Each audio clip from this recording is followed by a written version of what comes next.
Hi there, thank you for joining me. I am Gray Cause. I am the founder of a company called Adventures in Movement and Breath. I am a movement coach and I'm a breath coach.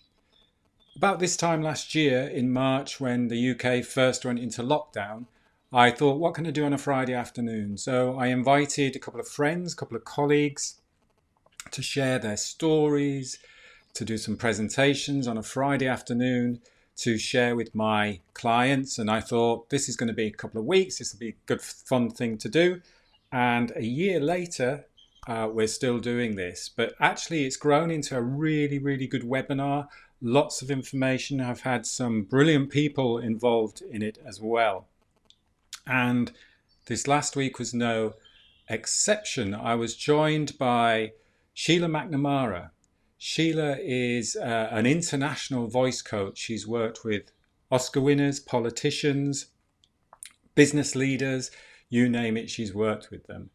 Now, as things went, technically, Zoom didn't work. Zoom didn't record the session, and it was such a great session.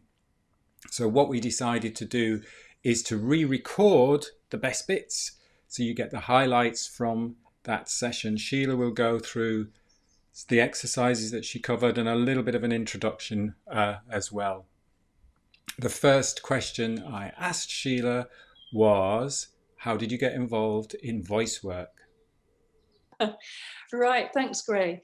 Well, the all things start, right back when you're really small, don't they? I suppose, really, that's the big influence on us as we move forwards. So I was brought up in Liverpool. I was the oldest of seven children from a very strict Catholic family, let me put it like that. And my father was, he was very different from me, let's put it like that. He was an engineer, he was a civil engineer, and he was very much the person who was very much the head of the family. And my father was very introverted. And I suppose today, with hindsight, as we have now, we'd say that he wasn't the most emotionally intelligent of men. Let's just put it like that. But that's what it was in those days. And I lived in a time, so for all of those of you who are as ancient as me, you might have heard this term if you're a woman. And the phrase was, little girls should be seen and not heard. And that's a pretty damning indictment for your confidence as a child. Now, my brothers and sisters, I'm sure, who are all very, very much more science and math based and not like me really in that sense at all, but they would probably say that I spoke plenty, that I was quite garrulous, but my voice wasn't allowed to be heard, in that you weren't allowed to have a dissenting opinion. And that's very difficult. And when you're a girl, that's extraordinarily hard. So I was fortunate enough to go to a convent. You might not think that's fortunate, but actually it was, because what did the nuns have? They liked the girls to do speech and drama, all very nice. And it was one of the things I was really good at, the drama side of it. So, I love the plays, I love those lessons. I was good at English literature. But really, that was the area in which I was good. And it was a very academic school. So I think I struggled. I think also, being the oldest of seven children, my mother was often ill in hospital. She had toxemia a lot when I was a child during these pregnancies. And I think probably I had to act as a sort of substitute mother. I wouldn't say I was the most motherly of people, funnily enough, but maybe that put me off. Um, and and so I think probably I didn't also know how to study very well either. I mean, enough to get me to college and all the rest of it, but not to have any real belief in myself. And that's just the way it was. So I think you look for the skills. I'm a great believer that, we all have some God-given skills. We do have talents. All of us have talents. And it's actually, if you're lucky, you discover what that talent is early on. Now, that talent won me a scholarship to the Guildhall School of Music and Drama. So I managed to get away from the sort of stifling control that there was in my family. And as I say, this is not as a criticism. This is just what it was in those days. when there were fewer options. Remember, if we go back, women were expected to perhaps be well educated, but also for your main sort of axis was to be the family and bringing up your children. So I was sort of bucking the trend a little bit by going away and going to drama school. And there really wasn't a dramatic or thespian bone in my family. There really wasn't. I've got no idea where this came from at all. And I went to Guildhall. And I remember when I went to Guildhall, having sort of thought I'd landed in heaven there, where you could speak, where your voice was important. And every Friday morning at 10 o'clock, and I can see the room as I speak to you now, literally at 10 o'clock every Friday morning, there was a public speaking class. And I really was almost ill the night before. My stomach was in a terrible mess. We won't go any further than that, but really agitated, really stressed. And I would do anything to get out of that class the next day. I mean, I'd pull a sickie, I'd do anything you like at 10 o'clock the next morning, not to be there. And the reason was that I didn't believe I'd got anything of any importance that anyone would want to listen to.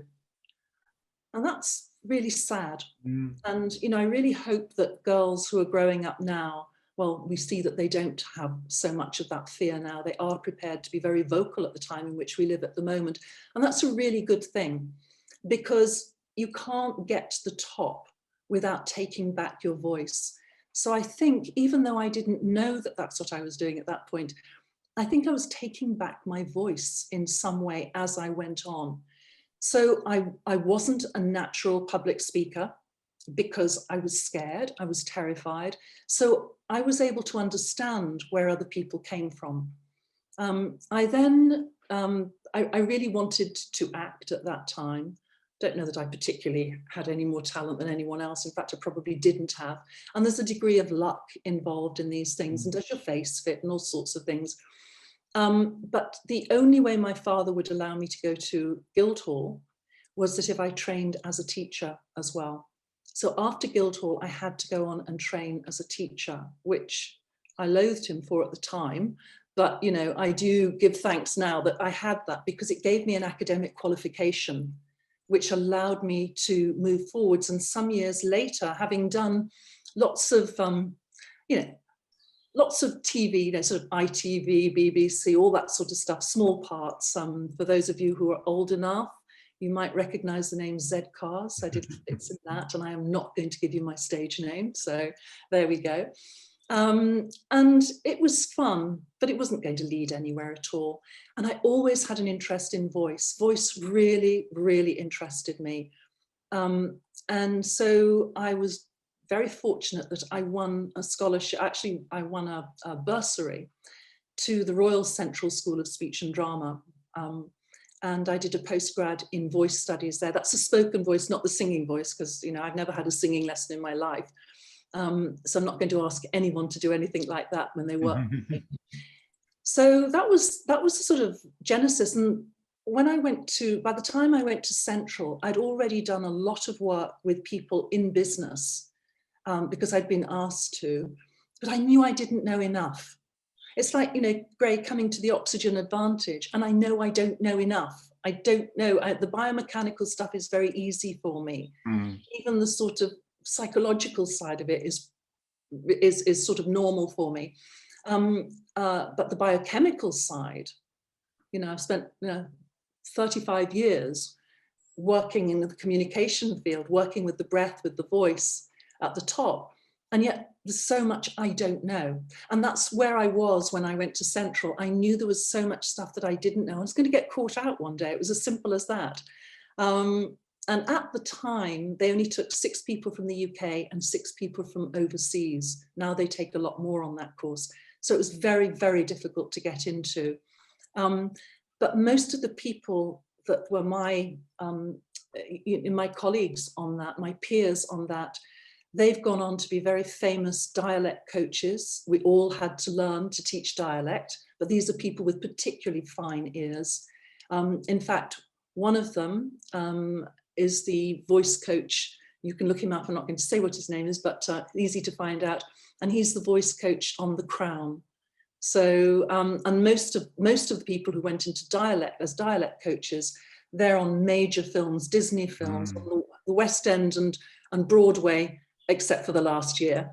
So they're people who are very successful in their own right. And then the others went to teach as the voice teachers at major drama schools. We've all had to do that as part of our training, but that's where they're comfortable. That's where they like to be. It's a very creative space. I was the rarity that really saw my work in the business world and love it there. And so that's really the genesis, I think, of my voice. And so I lived and worked in Canada for 12 years until 11 years ago, and worked in the business and the political world there. So I worked with politicians both in Canada and also in this country, which is challenging and interesting work, obviously. But the majority of my clients have typically been sort of middle management upwards and a lot at the top globally, which I like because it's like, you know, it's like being on a tightrope with no safety net. And the greater the challenge, the more I like it. That really just sort of, that's what gets me. That's what gets me really keen to do things. So, and I really think that if we hadn't had COVID, and of course it's dreadful, and I'm not negating that at all, but there are silver linings to everything in our lives. And the silver lining for me, I suppose, was that I was able to find the time to start to study with Gray and Patrick, the oxygen advantage, and sort of look at things and to meet the most interesting people. Crikey, you know, a harpist who's into breath work, Tracy, amazing, who's given a lunch and learn. Olympians, elite athletes, ultra runners. I didn't even know what an ultra runner was. That's partly because I'm not a very good runner. And sort of people with such disparate and interesting backgrounds, which is always great that we meet new people.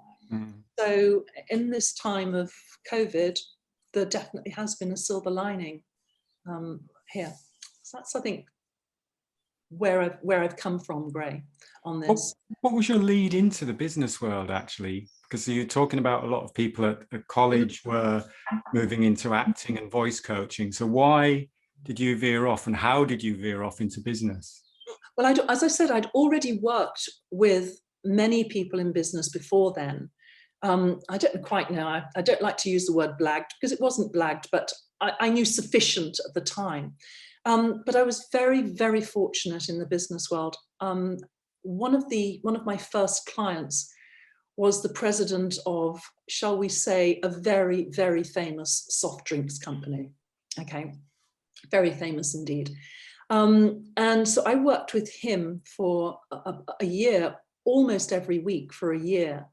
I then worked with his brother. He then recommended me to his brother, who was the CEO of a huge pharmaceutical distribution company in the States. And so the thing is that if you do a good job, as everybody out there does, if you do a good job, people recommend you. So I've been very, very fortunate in my life that I haven't actually had to go out knocking on doors because people have gone, oh, you need to work with Sheelagh, which is great. And I would say there that for everybody, for every one of you who are successful out there, there are people who've helped to get you there. And I think it's really important to acknowledge the people that have got us there. One or two of the people I can't actually mention by name because they would be uncomfortable because they're big figures.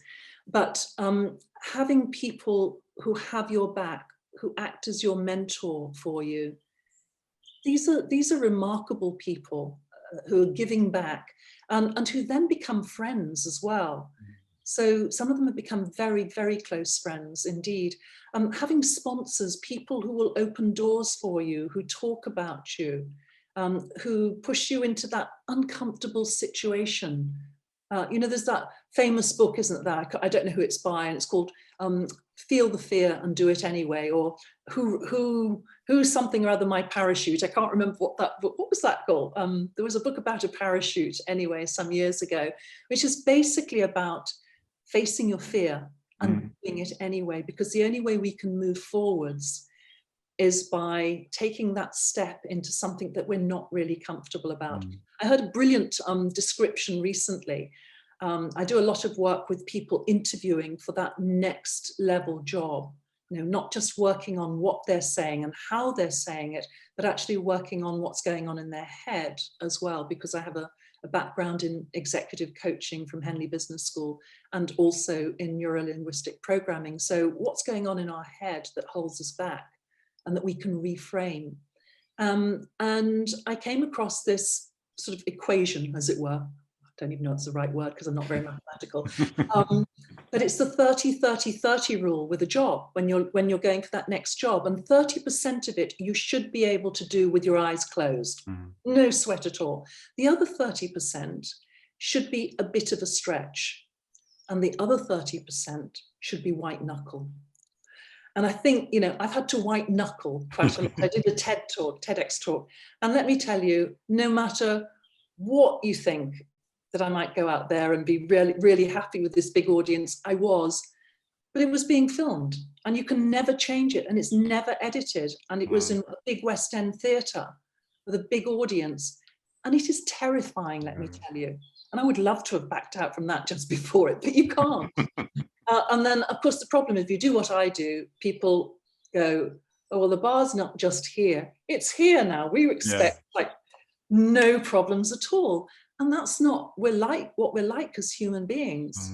If you want to be authentic, and that's what people want you to be, then we fluff. We do things that are not perfect. But that's part of being a human being, isn't it? Definitely. So it's not about perfection. And there's a connecting into that. There's a word I'd love to share with you all, and I sort of thrust it down everybody's throat at the moment. So you're an audience that can't say no to me at the moment. But there's a word that I came across. An academic told me about it about 4 or 5 months ago, and this word is impersertiveness. So E-M-P, and then assertiveness at the end of it, all one word. And it really says what it means on the tin, as it were. It's about, can I connect, particularly in this very weird medium in which we're living at the moment, having to connect through a green light on a screen through the camera. And this camera deletes and distorts everything we're doing. So can I connect? Can I be empathetic? Can I be warm? Can I do relationship with you? Can I make this green light my friend to allow me to do that? And yet, is it really clear that I'm credible, that I have a sense of gravitas, that I know what I'm doing? So a really good example of someone like that from my position, someone I think is wonderful, politically you might not agree, doesn't matter on this, is Kamala Harris. So Kamala Harris, VP in the States, she has this wonderful sparkle in her eyes. It's so clear that you matter, no matter who you are, that she's authentically herself, but also that she's got a backbone of steel. And there's evidence for everything she says. And that's in many ways, to me, she's the epitome of impersertiveness. You'll all have your own people you've worked with, people maybe you live with and love, who have this wonderful gift. But it's something that we can all work on being better at. And in the world in which we live at the moment, with COVID, empathy, being able to connect through this camera is important. So a huge amount of my work now is all about connecting on the camera, getting your message over. And to use that sort of Theresa May phrase, but let's just sort of make it our own, shall we? It's about, winning over hearts and minds and bodies. It's like the whole person there. Can I connect with them? So that's, One of the things from a breath workers' point of view, we're often told mouth breathing is bad. Mouth breathing is really evil and you have to breathe through the nose. But obviously when we are talking and communicating with our voice, we can't be breathing through our nose all of the time. So do you have any sort of like tips or exercises that you can share that can help to bring a sense of calm and efficient breathing, mouth breathing? Yeah. So yes, we talk about sort of functional and dysfunctional breathing in the breathwork world. And yes, it often sounds like, you know, breathing through the mouth is bad for you at all. Criminal. Yeah, absolutely. Bring it on. But in fact, you have to breathe. You have to, when you speak, you don't take a breath in through the nose by and large. You may, when you're listening to people, take that breath in to consider before you speak, and that's great. But you can do that once. You can do that before you interrupt. You can do that when somebody's sort of inviting your comment and they're coming to the end of theirs. But other than that, we take a breath in through the mouth in order to speak. And so, you know, we hear all the time that, you know, the nose is for breathing and the mouth is for eating and drinking, but it is also for speaking. So the important thing here is taking a look at, there are a couple of things I need to say. One of them is, and it's really worth writing this one down, is one breath, one thought. So that you take a breath and you use it for one thought. Now, somebody like Barack Obama, writes, if you look at his, if you look at anything that he's written or speaks, he writes and speaks in long sentences. But if you look at it, he's constantly punctuating that sentence with a breath. In fact, I've timed him at one, I remember once timing him, and about every 12 words, he then takes a breath. It's not a great big breath, but it's a small breath. So if we look at punctuation, punctuation is, where do I take the breath? So you might have a long sentence and it may have a number of thoughts that are related into it. But, you know, we need to honor the fact that it's one breath, one thought. We can think at 600 words a minute. And some people more than that. So if I can think at 600 words a minute and you, Gray, can think at 600 words a minute, I sort of know what I'm going to be saying next. I know the direction I'm going in. You don't necessarily know that. You don't know what's going to come out of my mouth. So I need to give you some pause. I need to give you a moment for you to take in what I've said before I continue. And that's why one breath, one thought is so important here. There's another phrase that sort of taps into that really nicely. And that's when you get wound up and you get stressed and the breath is now dysfunctional, it's up here, your shoulders are up. You may well have jaw tension, laryngeal tension. The eyes may have narrowed. You're absolutely alerting your sympathetic nervous system. You're ready for the kill now. I'm going in there and I'm going to win. You won't win. And certainly not in a Zoom situation, you won't win. You'll just, you know, look aggressive and angry. I want you to think about this. If in doubt, breathe out. Let that breath go. There are two cues here. The first one is soften, and you may use one before the other, but effectively it's soften my eyes, let the breath go. Just let it go. Do not do an insolent, it's not that sort of stuff at all. Letting it go and refilling. It's like pressing, you know, having, you know, in the IT world, we've all had that situation where the computer malfunctions. You know, we've all had it, and on Zoom it happens all the time, doesn't it? And you contact the IT person, and what does he say to you? Just turn your computer off. Have you tried turning your computer off and then turning it back on again? Hey, magically it all works again. Well, if in doubt, breathe out is the non-IT version of resetting yourself, and that really helps. So thinking then, so we've had some of these cues that go into our head that manage our state. So we're now beginning to manage our state of being. And now it's how am I breathing? Where is my breath? If you're sitting here on Zoom, you need to be sitting on a four-legged chair. If this is an important meeting, four-legged chair, because if you're in an office chair, you're going to rock backwards and forwards or go sideways. immediately you're stressed, that will be the telltale sign. On a four-legged chair without arms at the side of it, or you'll feel boxed in, then you're going to feel that you've really got some leverage here, as it were, you're owning your space here, and that will allow you to own your voice and your breath. So from here, you want to be sitting with on the front 2/3 of your chair, sitting with your feet on the floor. You've got to do this really difficult thing of eyes to camera and connecting with the camera. Because if I don't, then this is what happens. I'd much rather look at Gray and the rest of you, and much rather look at you here, where I can see really interesting faces and I feel connected here. But you're not going to feel connected because the camera deletes and distorts. And so I have got to look through that camera in order to connect with you. So from now on, you'll have a lot of admiration and greater respect for news anchors, because it's a very difficult job they do to make you feel that you're the one person they're talking to. So thinking of the breath. So I love the small breath holes, Gray, from the Oxygen Advantage, the many small breath holes. That's a really good way to get people to connect with their breathing. And I've incorporated a little bit of that into my work with some clients as well, so that they are taking a small breath in through the nose, a small breath out through the nose, then holding the nose, whether you're pegging it or you're just pausing the breath, holding the breath here, and a count of 5, 4, 3, 2, 1. Then breathing in through the nose and continuing to breathe in and out through the nose until everything calms down. So 5 breaths for some people is nothing.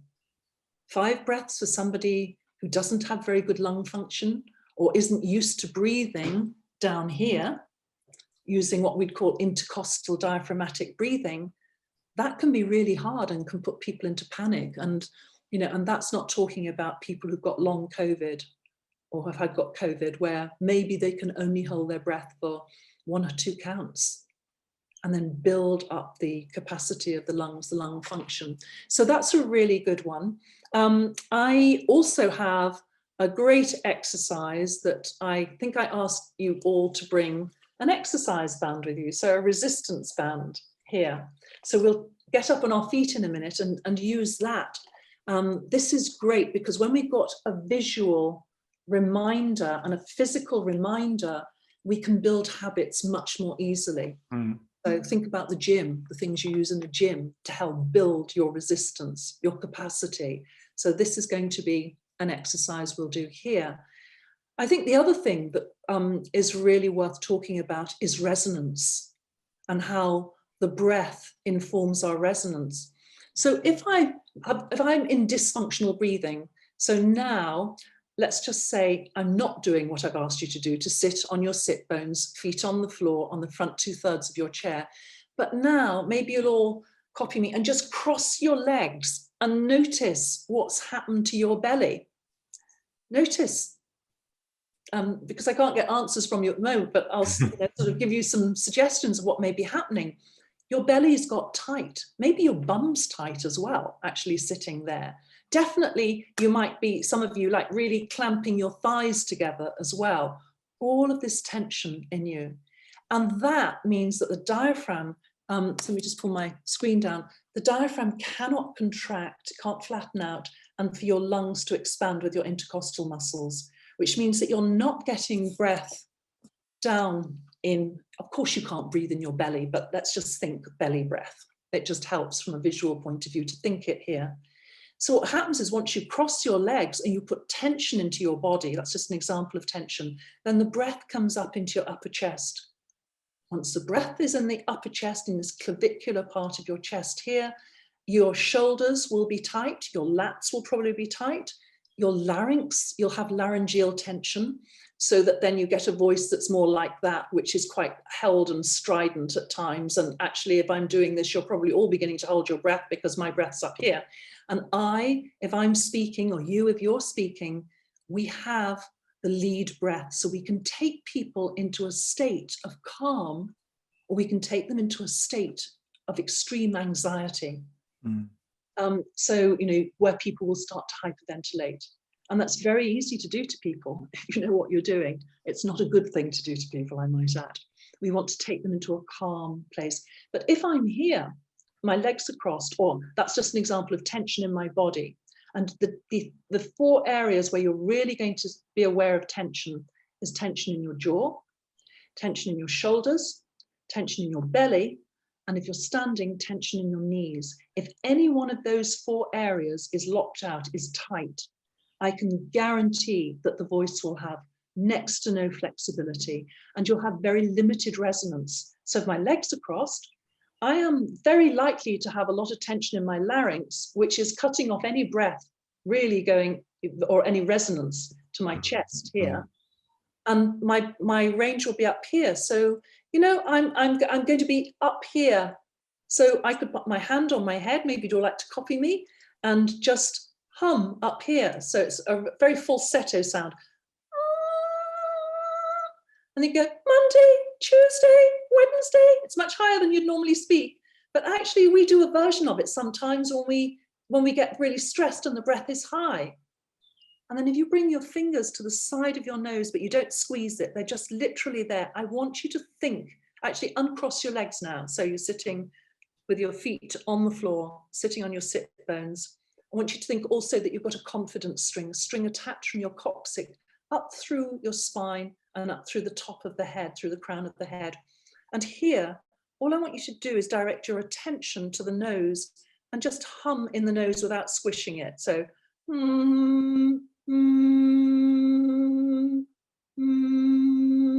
Monday, Tuesday, Wednesday. If I take my fingers away from my nose, I can still do that sort of very nasal sound, which isn't particularly attractive. And it just means I've got a lot of nasal resonance here. It's all up in this part of my head. And then coming down, if I want you to think you've got a Pavarotti-sized gob out there, real big mouth, lots of space in your mouth, your teeth are slightly apart, your lips are very lightly together as if you were falling asleep.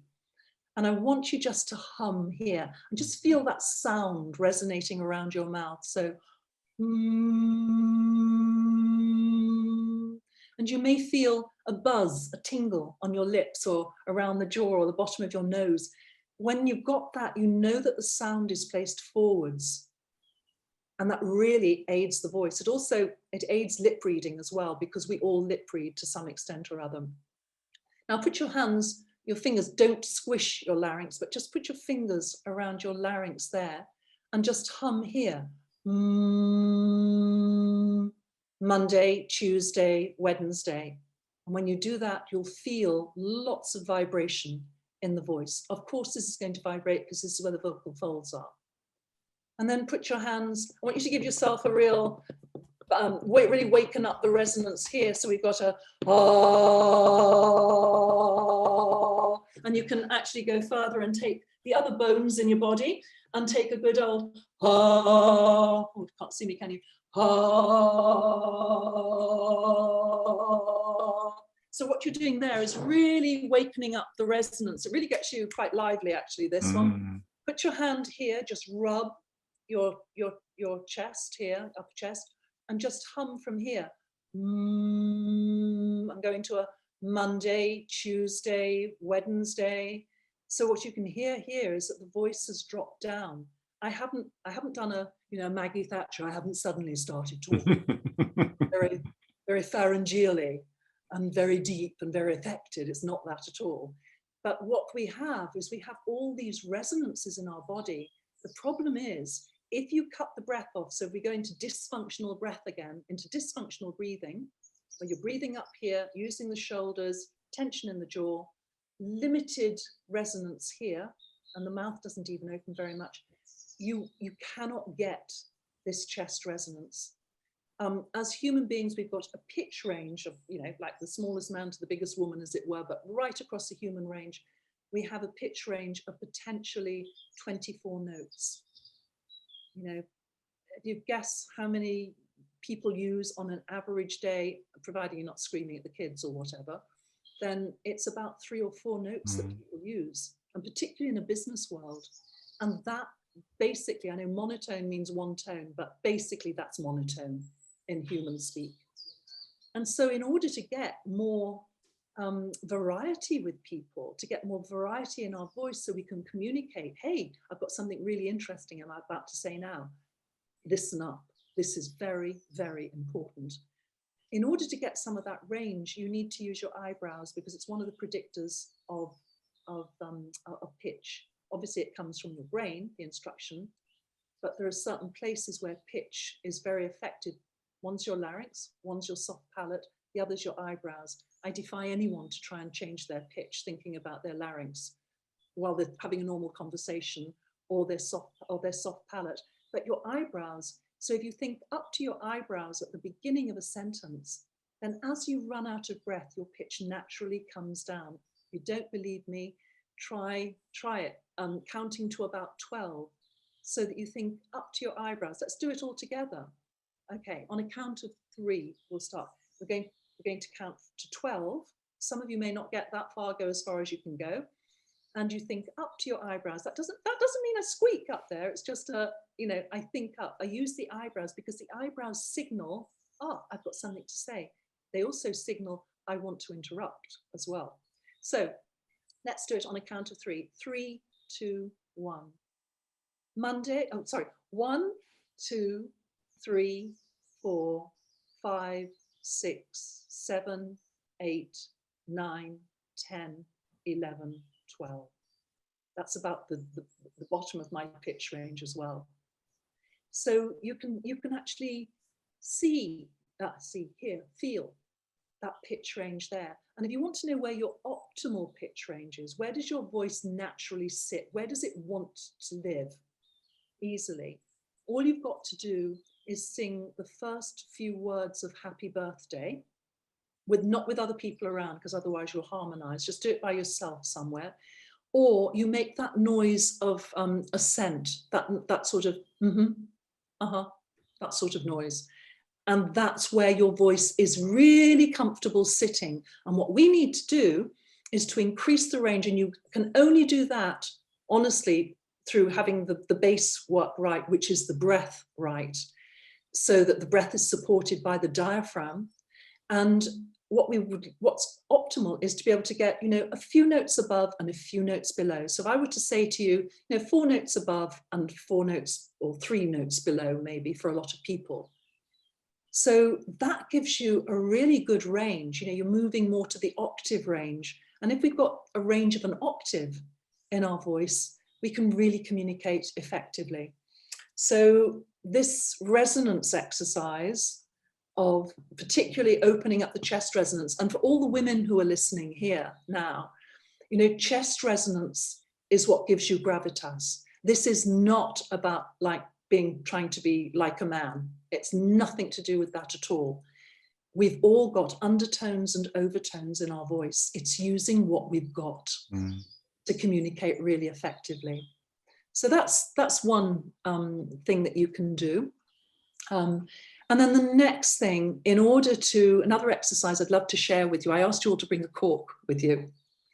And the cork is a great exercise. It sorts lots of things out.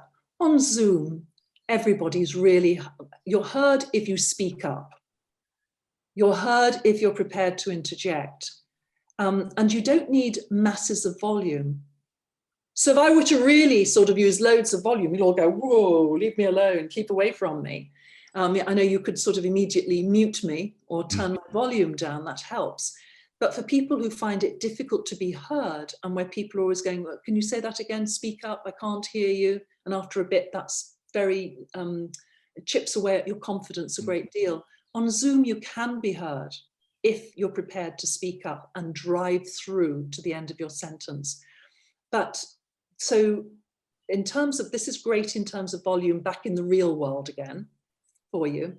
But here what we want is a little bit more power, and power and volume are not necessarily the same thing. Think you've got a car with like a high performance car, and your voice is a high performance instrument, but you've got a high performance car. Somebody's giving you a Lamborghini or a Ferrari or whatever your dream car is.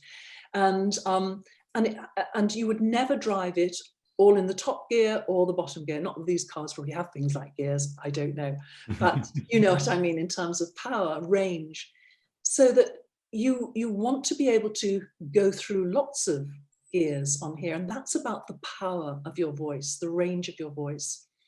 The cork is an exercise, because what's going to happen is we're going to put this cork in your mouth by about 1.5 centimeters maximum.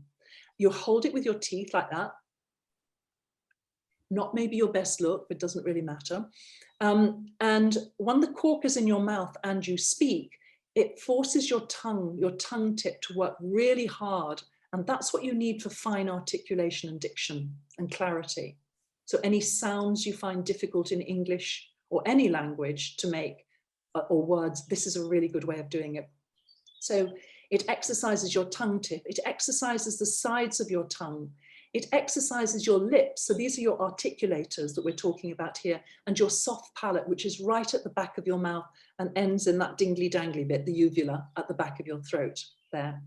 So, and the other thing is, because the cork is in your mouth, you send a message to the brain saying, this is the focus.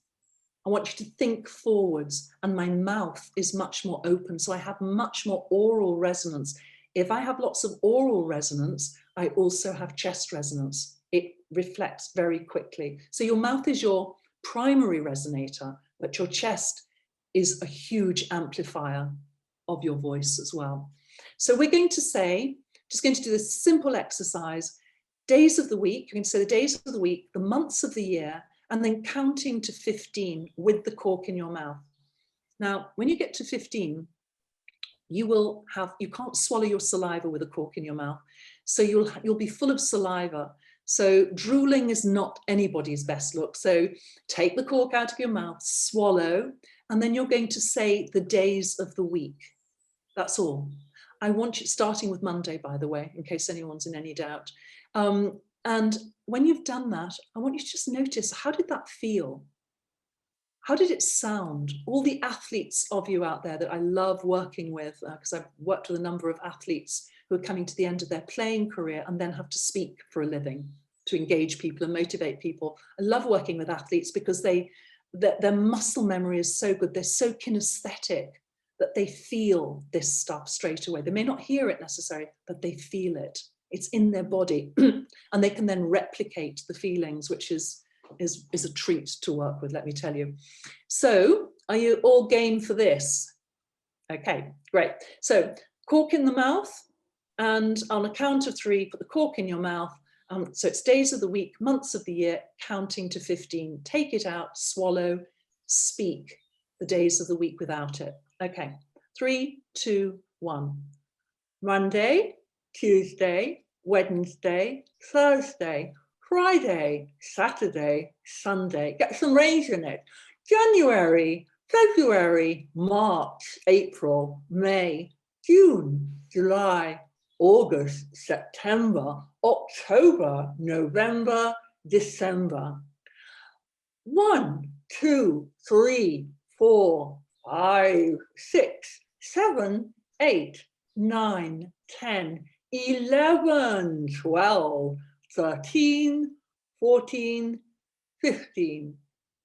Take the cork out, swallow your saliva. Are you all? Sit on your sit bones, feet on the floor, think confident string, connect with this green light. This is the most important thing you're going to say these days of the week. And use some gesture with it and think of your eyebrows. Okay, and Monday, Tuesday, Wednesday, Thursday, Friday, Saturday, and Sunday. Okay, so thank you. How did that feel? And that's the important thing. So perhaps we get some sort of feedback from you on that. How did it feel? How does it sound?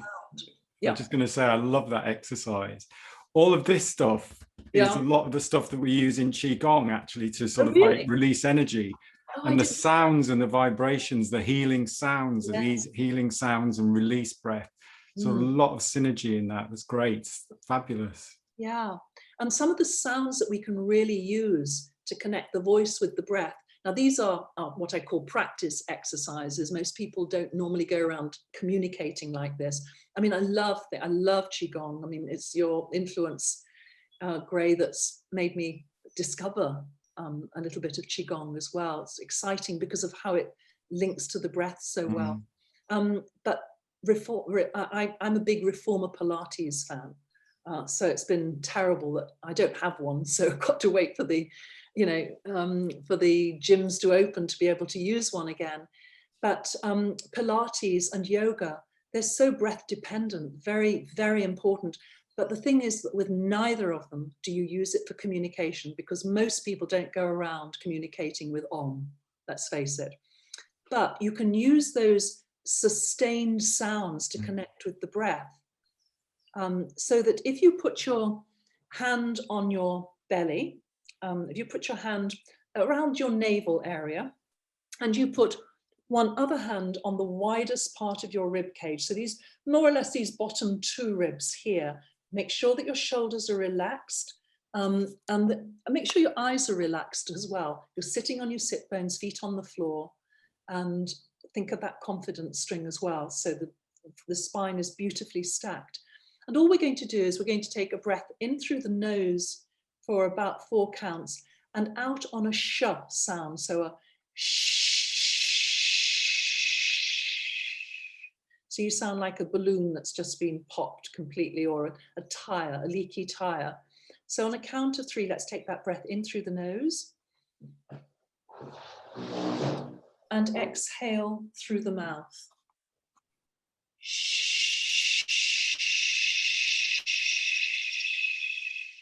I'm actually going to move my camera, my screen around so that you can get a proper full-length view here. Gray, if you could just tell me if my head's in shot here as well as the rest of my body. Yep, that's... sorry, well, it was until until you moved forward. Sorry, just rearranging things here. Lovely. So if you get your feet a hip width apart. I was saying that if you lock your knees out, you will lock your belly out. The breath will be here. Your diaphragm will have no room to come down, to contract, and for your lungs to expand, and you will be holding the breath.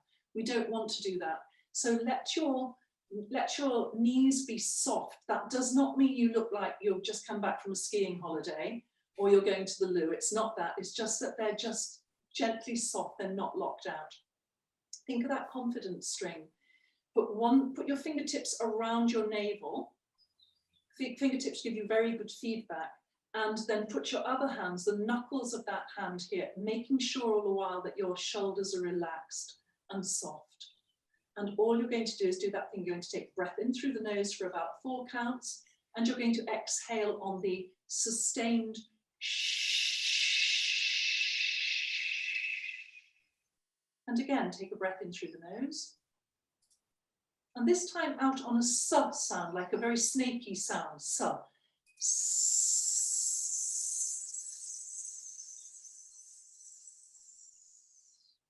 The next breath, take a breath in and exhale on a v.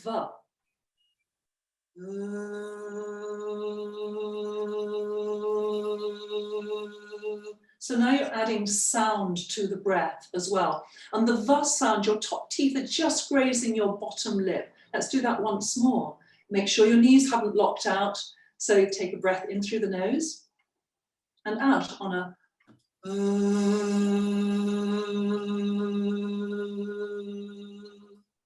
and now let's take it on a z, a sound like lots of bees. Take a breath in through the nose and out on a z.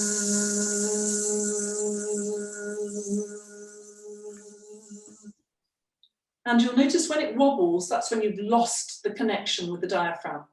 And sometimes, some of you may have found it wobbling at the beginning. It's just that you need to practice this breathing. Lying down on the floor with I'm not going to do it for you here, but lying down on the floor on your back, either you can lie in corpse position, a la yoga, or you can put your feet on the floor lying down, put a small book, a paperback underneath your head, so the spine is straight. And what happens is when you lie down on the floor to do breathing exercises, the floor supports your body. It's a good way, just initially, if you're in doubt of how to get in connection, in contact with the breath, it's a good way of just getting that feeling there. Of course, very few people ever communicate lying down. Some actors do, you know, if they're bedridden, but most of us don't do that. And then what you do is you put a heavy weight, like a laptop, on your belly, or a heavy book without a shiny cover on it, or it'll want to slip off. So a book on the belly. And you can do these exercises. These are just continuant sounds. They will go until you run out of breath. Don't go to the end of your breath, because if you go to the end of your breath, you will immediately put tension back in the shoulders, in your larynx and the jaw. So you don't want to do that. There's a point at which, from a speech point of view, you just want sufficient breath to honor the thought. It's the intention, the thought, that we're honoring here. And this is just a good way of connecting with the breath. And added to that, we can take your resistance band, your exercise band. Now, the best one is to have one that's sort of long like this, and you double it. And what we're going to do is we're going to use this as something to resist against. It's called a resistance band for an obvious reason. So you double it. This is the most difficult bit of it, actually doubling it when you're doing this publicly. And you're going to put it around your back. So it's like that. It's on your lower ribs here. Make sure that your shoulders are relaxed. And when you come, if I show you the front view, all you're doing is crossing one side over to the other. Please note you're not tying it at all. It's purely here. The important thing is to keep your shoulders relaxed and down while your arms are in this position. And you take some of those sounds we've done before, or maybe you take the days of the week. And we'll do both. So we'll take the sh sound, because sh is a really sort of meaty, it's a good sound. You really connect with sh better than sa. And I'm just going to turn my back to do it once for you, so you can see what's happening. You really see, I don't have a very big rib cage at all, so I'm not blessed with masses of breath. So I'm going to take a breath in through my nose, and I'm out on sh.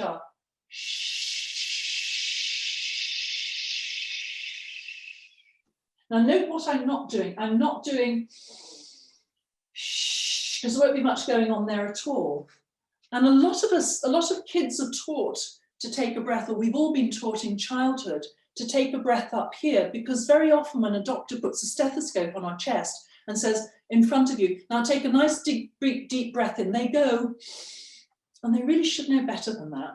So you can't get very much breath in here at all. So from here again, if I do it once more, let's just do it.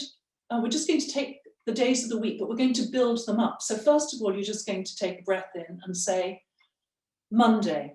That's all. You don't need that much breath for Monday. You just need a small amount. Take a breath, but it's here. It's not up here. Take a breath in, Monday.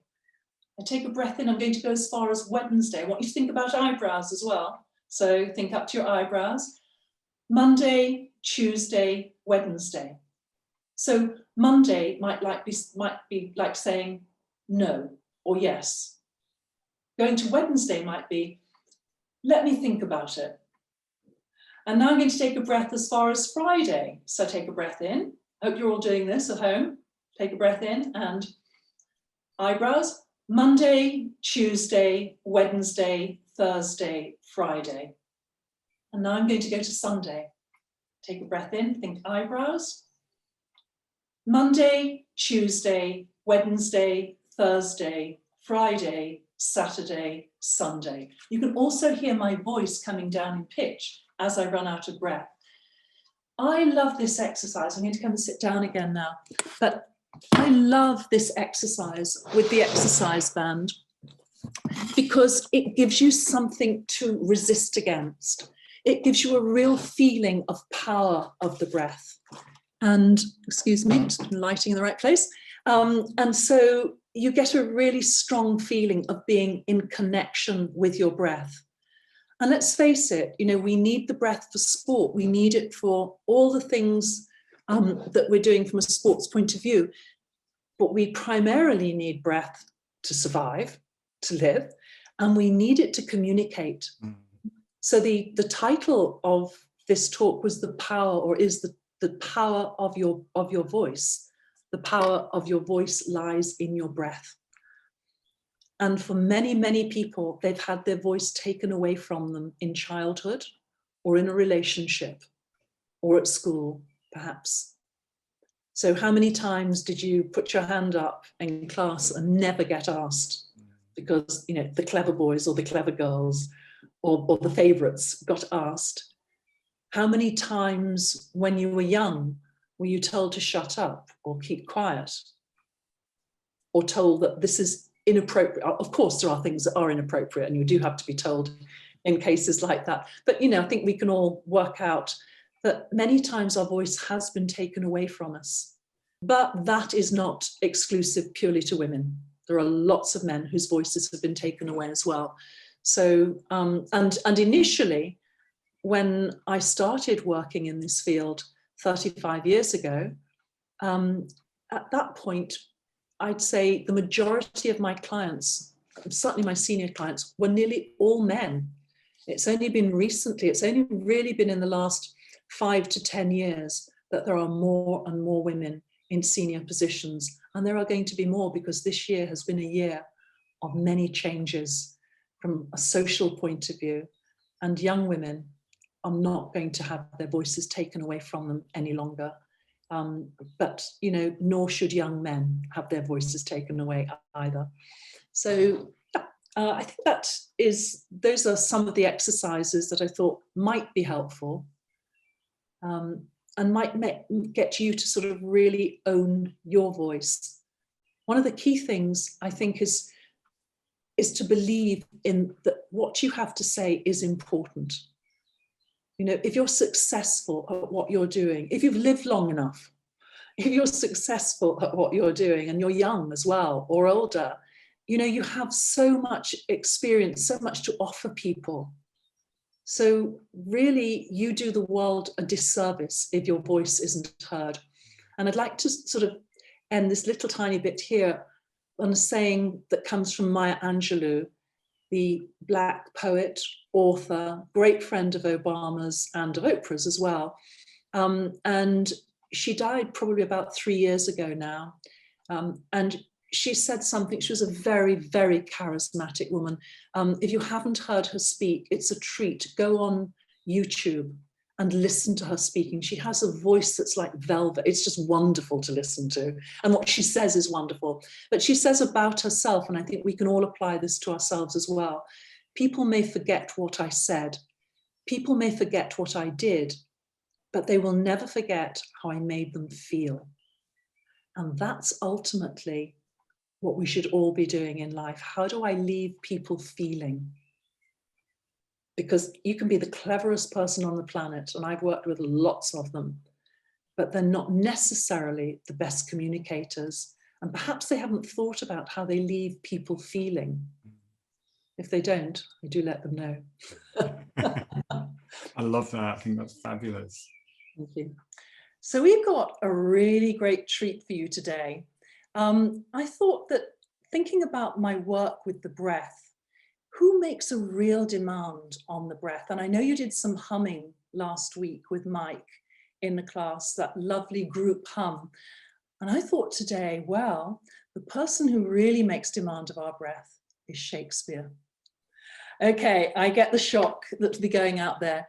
So if you did Shakespeare at school and you hated it, or you never understood it, or it terrified you, or you've never done any Shakespeare in your life, because, you know, why should you have done if you didn't have to go to school here either, then I promise you this is not going to be difficult. I'm going to just whiz through it, translate it for you. It's about 7 or 8 lines. That's all it is. And we're going to have some fun with it. Thinking about the breath, thinking about that resonance.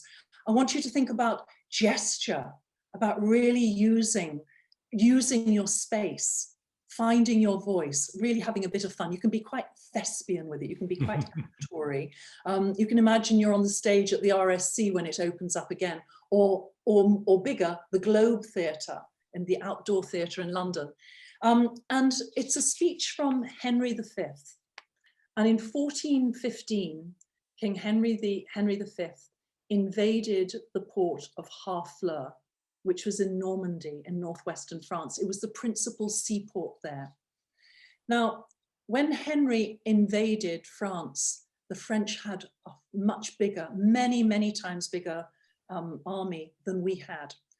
And Henry had got a lot of people released from prison, people who were paid something to come and fight, but were going to be, you know, what we would call cannon fodder in truth. Henry was a remarkable king because he knew what his people were like. He lived a bit of a dissolute youth until his father died, and he then became king.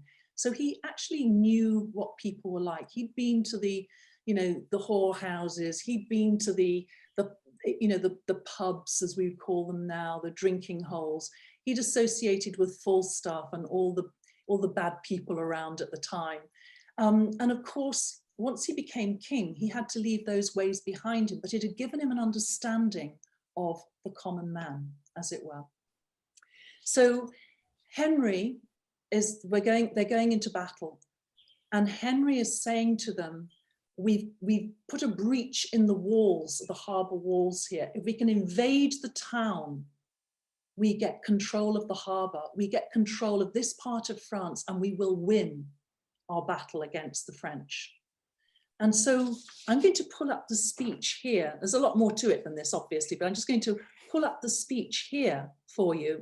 And I'm just going to talk you through what it is. So let's just take a look at this. This is Henry, who is very much with his men. He calls his men friends. In another speech, a very famous speech, the St. Crispin Day speech, he calls them his brothers. And he says that if you fought with him at this battle in France, you will be forever his brother. Now, that's big coming from the king. So here we go. He says, and the breach is the hole in the battlements to Harfleur. And they've already put a breach in the wall. There's a hole in the wall. And now they've got to go through it and fight the French. And they're in a very bad position against the French in terms of numbers at the moment. So he says, once more unto the breach, dear friends, once more. In other words, let's go for this now. Or if we don't, or the option is that we close the wall up, we close that breach up with our English dead, because we will be decimated. So here's your choice. You come into battle with me here, or we basically pile our dead up to breach this wall, to put the hole back together in the wall. And then he says, in peace, there's nothing more becomes a man. In other words, in peace times, there's nothing nicer about a man as modest stillness and humility. In other words, those gentler characteristics of man, because this speech is all about courage and manliness in the end. And then he says, but when the blast of war blows in our ears, and the blast of war is the trumpet sounding that says, right, we're going into battle now, all strike now. But when the blast of war blows in our ears, then imitate the action of the tiger. And I want any of you who've been on any of Gray's morning sessions on Tuesdays and Thursday mornings, early in the morning, his breathwork sessions, he talks about Qigong and the tiger's claws, don't you, Gray? So that I want a real tiger. You can be as dramatic as you like here. Then imitate the action of the tiger. Stiffen the sinews, in other words, tighten those muscles. Now the sympathetic nervous system is really being activated here. Summon up the blood. Get that blood to your limbs here. Disguise fair nature with hard favored rage. In other words, get rid of that nice bit of you. The only thing that will help you survive now is rage, is that anger leaping forwards. And then lend the eye a terrible aspect, an awful look. So you have to take away all the good bit of you at this point, and you're going into battle, which will be fierce and bloody and deadly, and requires great courage of my men to go into battle. So I thought this would be good, because Shakespeare makes really big demands on your breathing. You've got to be able to think of the exercises we've done to date. Think about getting that breath down there. Very little of this is just a one small breath. You're having to take really quite deep breaths to be able to power through this. So I'm going to get up on my feet, I'd like you to do the same. And I'd like you really to have some fun with this. Use the room that you're in. Make as much noise as you can. Really be as actory as you like. You know, really articulate. Let the words live in space here. The sound live. Let it reverberate. Unless you're going to really end up really annoying your neighbours or whoever's trying to do some work on the other side of your room. Okay, so let's take this from the top. Okay, are we all ready? Really big, enjoy it. Nobody will hear your one voice. I want you to take yourself off mute, all of you, and all speak together. So off we go. 3, 2, 1. Once more unto the breach, dear friends, once more, or close the wall up with our English dead. In peace, there's nothing more becomes a man as modest stillness and humility.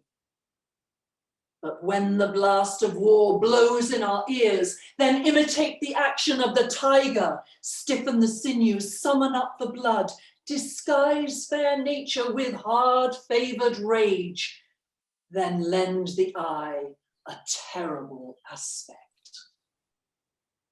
Okay, I hope you had some fun with that.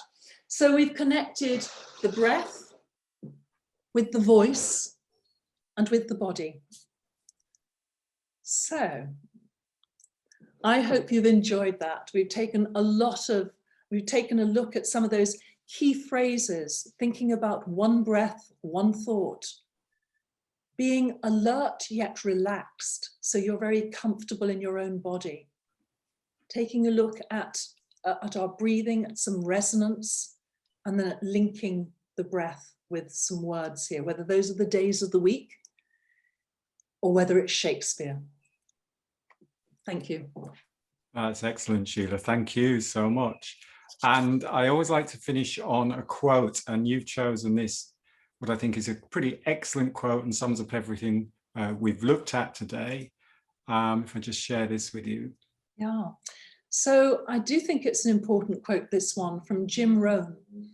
And he says, success is nothing more than a few simple disciplines practiced every day, while failure is simply a few errors in judgment repeated every day. And maybe there, if you say that to yourselves as well, think about it as one breath, one thought. Thank you. And how, Sheelagh, how would people, hang on, I'll do that again. And Sheelagh, great, that's brilliant. Thank you so much. And how can people get in contact with you? Ah, right, okay. So there's my website. So that's SheelaghMcNamara.com. And maybe, Ray, if you put that on there, it's probably the easiest thing. Certainly. So you can take a look at my website. Please link in with me. I'd be delighted if you do. So please come onto LinkedIn. Again, it's just my name, Sheelagh McNamara. Remember, it's the Irish spelling of Sheelagh. It's S-H-E-E-L-A-G-H. So sometimes people think it's Sheelagh. It's not, it's Sheelagh. Or you can you can email me, and that's info@SheelaghMcNamara.com. So quite simple, really, but I think Gray will probably put the information on the Lunch and Learn details.